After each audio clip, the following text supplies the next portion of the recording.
Good morning guys, સવારના વાગી ગયા છે 5 અને અમે ઉઠી ગયા છીએ. રાજભાઈ અહીંયા સૂતા છે, તો આજે બહુ ઠંડી છે. ચલો, બહારનું વાતાવરણ તમે જોઈ શકો છો. ગાયને હવે ખાણ મૂકી દઈએ આપણે રોજના જેમ. હવે આપણે આચર સાફ કરી દઈએ અને હવે ધોઈ દઈએ. તો ભેંસ ધોઈએ તો આવતા રહો. હવે બ્રશ કરી લઈએ ફટાફટ. બિલાડી જુઓ ગાઈસ કેવી લાગે છે. ફાઇનલી ગાઈસ બ્રશ થઈ ગયું છે અને આપણે રેડી થઈ ગયા છીએ કામ કરવા માટે. તો કચરો કાઢી દઈએ, પછી ચા મૂકી દઈએ. શું કરે બેટા? આદુ વાટે છે વાકી કો. ચાવડ નાખવાનું, આદુ વાટે અને દાદીમાં દીવીટ પલાળે. તો ચા મૂકી દીધી છે અને દૂધ ગરમ થવા માંડ્યું છે. હું ઉઠી ગયો છું.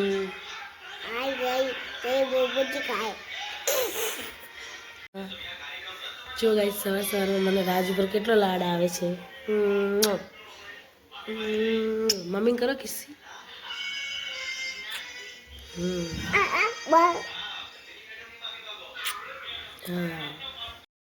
તો રાજને આપણે દૂધ પીવડાવી દઈએ. જો ગાઈસ બિલાડી રાજ એને દૂધ આપે છે.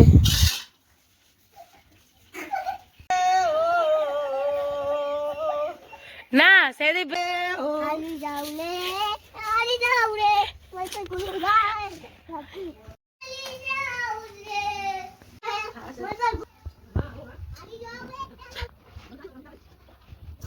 રાજ ફ્રીજમાં કોઈ નથી તારે ખાવા જેવી વસ્તુ. નાશપતિ નથી બેટા, નાશપતિ પૂરી થઈ ગઈ. કાજુ કતરી કહેવાય ડફોડ. ફ્રીજમાં નથી પડી પણ શું કરું હું. તો ગાઈસ બધા ઉઠી ગયા છે તો આપણે લઈ લઈએ પથારી.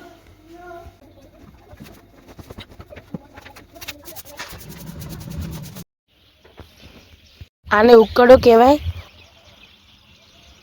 તો ગાઈસ સવારના વાગી ગયા છે 6:30 અને અમે છાણ નાખવા માટે રેડી થઈ ગયા છીએ.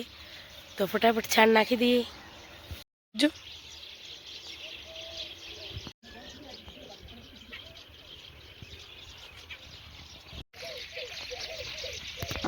તો સવારમાં ઠંડા પાણીથી તગારા ધોવા પડે ભાઈ.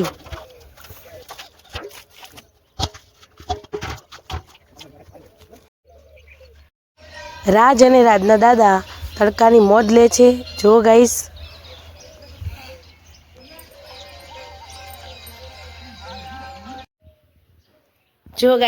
અમારા દાદીમાં એટલે કે દાદી સાસુમાં.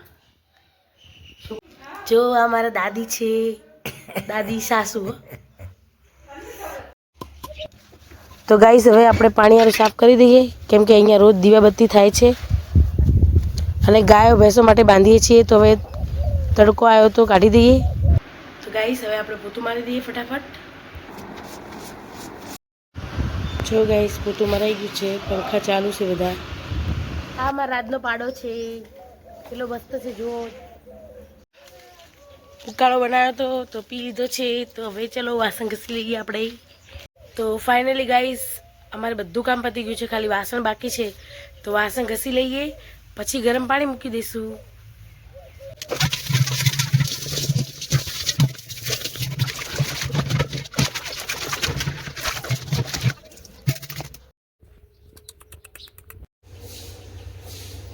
જો ગાઈસ તમને મેં કીધું હતું ને કે બીજા વિડીયોમાં બીજું ઝાડ બતાવીશ. તો આ છે પપૈયાનું ઝાડ.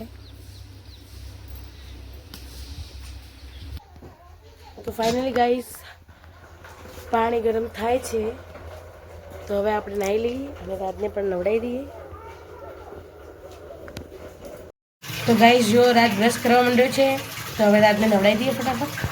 તો આપણે નાહી લીધું છે તો હવે બાથરૂમ ધોઈ દઈએ ફટાફટ.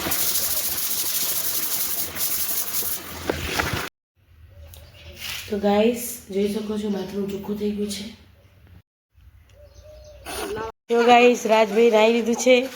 ચલો બેટા આમ જો તો રાજભાઈ રેડી થઈ ગયા છે અને પાપડી ખાવા બેસી ગયા છે, જોઈ શકો છો. તો ગાઈસ ટબ ભરાય છે, કપડાં પલાળી દીધા છે. ગાઈસ આપણે રેડી થઈ ગયા, રાજને રેડી કરી દીધો. હવે આપણે કપડાં ધોવા બેઠા છીએ અને ઘડિયાળમાં વાગે છે 10:30 ઉપર થઈ ગયું છે, 10:38 થઈ છે. તો હવે આપણે કપડાં ધોઈ દઈએ ફટાફટ. હું આ સાબુથી કપડાં ધોઉં છું, તમે કયા સાબુથી કપડાં ધોવો છો કોમેન્ટમાં સાબુનું નામ લખજો. 108. તો કપડાં ધોવાઈ ગયા છે ગાઈસ, તો આપણે સૂકવી દઈએ. તો કપડાં ધોવાઈ ગયા છે અને સૂકવી દીધા છે. તો રાજભાઈ ટ્રેક્ટર ચલાવે. કોનું ટ્રેક્ટર? કોનું ટ્રેક્ટર હે રાજ? આ ટ્રેક્ટર કોનું હે? તારું ટ્રેક્ટર હે? વાવ, તારું ટ્રેક્ટર મસ્ત ને.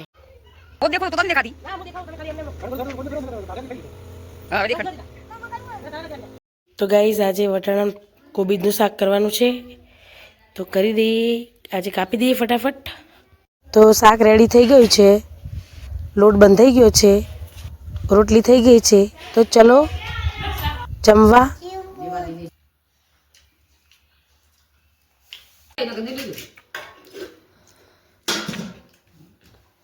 તો ગાઈસ બપોરના વાગ્યા છે 1 અને વાસણ અમારા બાકી છે, તો અમે ઘસી દઈએ.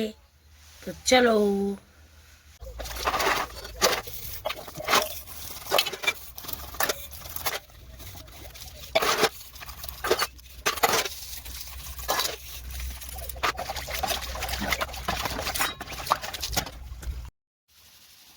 તો જો ગાઈસ કૂતરા મસ્ત બટેકામાં ફુવારા ચાલુ કરી દીધા છે. મને કોમેન્ટમાં બતાવો કે આ પક્ષીને શું કહેવાય. તો આપણે માથું ઉડાવી દઈએ ગાઈસ. તો ફાઇનલી ગાઈસ આપણે બધું કામ પતી ગયું છે, તો હવે આપણે સૂઈ જઈએ. માથું પણ ઉડાવી દીધું છે. તો બપોરના વાગ્યા છે 1:30 અને રાજભાઈ સૂઈ ગયા છે. અમને સૂવા નહીં મળે કારણ કે ગેસ્ટ આવી ગયા છે. તો ગાઈસ રાજભાઈ ખેતરમાં આવી ગયા છે, જોઈ શકો છો તમે. હાય કેજે રાજ. આપણે સારા વધવા આવી ગયા છીએ.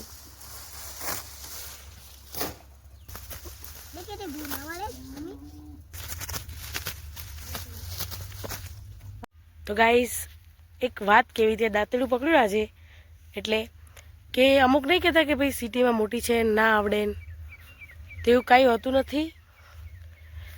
સિટીમાં મોટા થયા તો દાંતેડું પકડતા આવડે છે.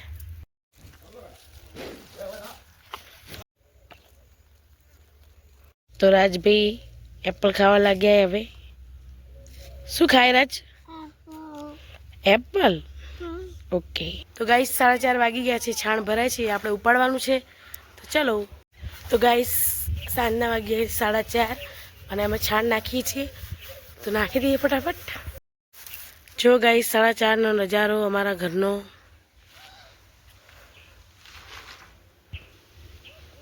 તો ગાઈસ લાસ્ટ તગારું બધું નાખી દીધું છે છાણ આપણે, એટલે 5 વાગવામાં હજી વાર છે અને છાણ નંખાઈ ગયું છે. તો ચલો હવે તગારું ધોઈ દઈએ ફટાફટ.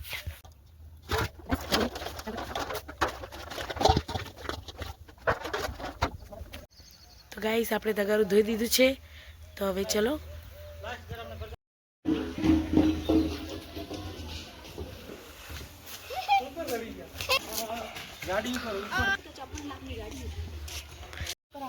એ તમે ચૂપ રહો.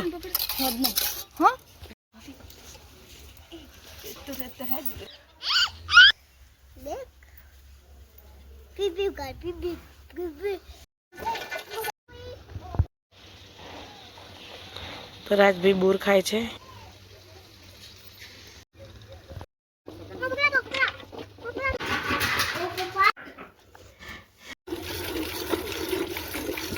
તો ગાઈસ આપણે નવું બ્રશ લાવ્યું છે, જો તમે. હાય ગાઈસ, ફુલીવરનું શાક બનાવવાનું છે, તો આપણે બનાવી દઈએ ફટાફટ.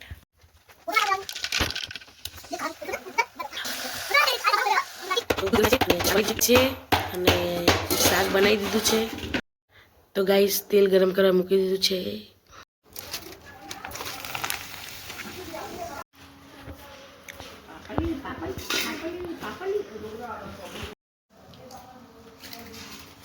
તો ફાઇનલી ગાઈસ આજે આપણો આ વ્લોગ અહીંયા જ પૂરો કરું છું. અને બધું કામ પતી ગયું છે આજે. તો જય શ્રી કૃષ્ણ, જય માતાજી, અને ચેનલને લાઈક, શેર અને સબસ્ક્રાઈબ કરવાનું ભૂલશો નહીં.